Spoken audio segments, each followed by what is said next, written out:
Multi-scene 3 in one welding machine. Alkaline welding rod welding. The ground wire is clamped to the negative electrode. The welding handle wire is plugged into the positive electrode. Turn on the machine. The ground wire clamp clamps the base material.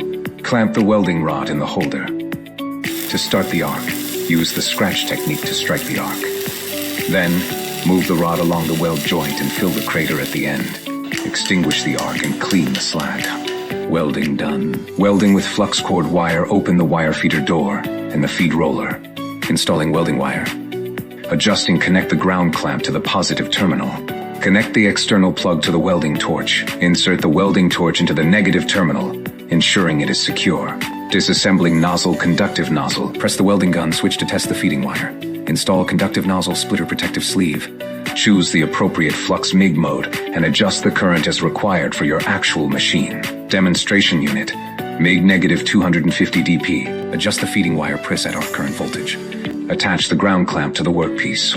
Move the torch with your familiar technique to create a consistent and uniform weld. Release the torch switch. Welding complete. Argon arc welding. Connect the argon regulator to the machine's gas inlet with a hose securely and lock the connector in place. Ground wire clamps to the positive terminal. Tighten the welding torch to the negative terminal. Clamp the ground clamp to the workpiece. Install welding torch accessories. Weave the torch to form a quality weld bead.